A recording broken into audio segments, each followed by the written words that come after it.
BNP যদি ওদের নেতাকর্মীগুলো ঠিক করতে না পারে তাহলে আমরা ঠিক করার দায়িত্ব নিয়ে নিব, কিন্তু ইনশাআল্লাহ একদম একটাকেও ছেড়ে দেওয়া হবে না। ইনশাআল্লাহ 1,76,000 ভোট বিএনপি পাইছে, এই জোটও 1,68,000 ভোট পাইছে।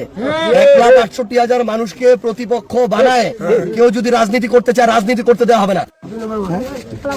ভালোপাড়া, এটা কি আমাদের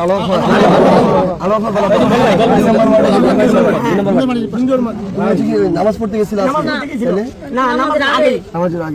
তোমার কাছে কি ছিল? একটা ব্যাগ ছিল, ওটা দেখে তারপরে কি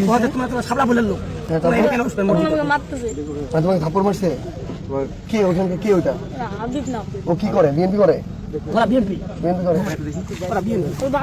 করে মানে কয়েকটা মারছে এরকম? হ্যাঁ, কয়েকটা চোট দিয়েছি আর কি। আমি ছিলাম মাঝ বাড়িতে, তখন আমার বউ সময় সময় টেউনের বাসায় নিয়ে গেছিল, আজকে ওখানে টেউন নাই, বন্ধ। আমি আর কি রাস্তায় লাগাই পাইছি, তখন আর কি বাড়ি আসলাম, ঘুরে আসি। মানে এরা এদের এতটা ইয়া হয়ে গেছে। আমি শুধু একটা জিনিস বলি, মানে বিএনপি যদি এদের এই ধরনের মানে সন্ত্রাসী নেতাকর্মী গুলাকে না ঠিক করতে পারে, বিএনপির অস্তিত্ব এই দেশে থাকবে না, এরকম বলে দিতেছি। মানে একটা 10 বছরের বাচ্চা একটা শাপলাকলির প্রতীক ব্যাস নিয়ে ও হাঁটতেছে, এটার জন্য যদি ওর গায়ে হাত তুলতে পারে তাহলে এদের ভবিষ্যৎ অন্ধকার।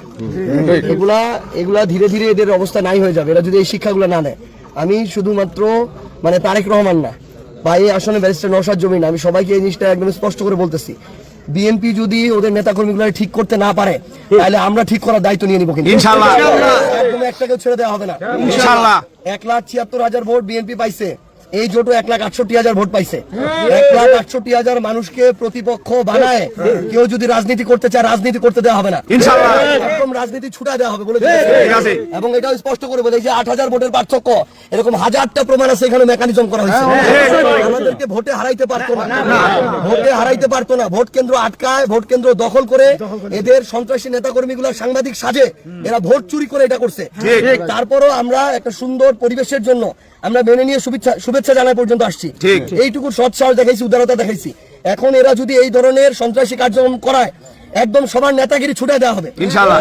আগেকার রাজনীতি আর নাই যে কেউ একজন এমপি হয়েছে আর ক্ষমতায় গেছে দেখে তার পায়ের নিচে থাকবে আর সে মাথায় উঠে নাচবে। মাথায় উঠে গেলে একদম আছাড় দিয়ে ফেলে দেওয়া হবে।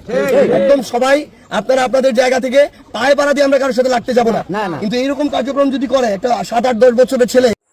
দেশের রাজনৈতিক আপডেট তথ্য পেতে চ্যানেলটি সাবস্ক্রাইব করবেন এবং ভিডিওটি ভালো লাগলে একটি লাইক দিয়ে আপনার মূল্যবান মতামত জানাতে ভুলবেন না।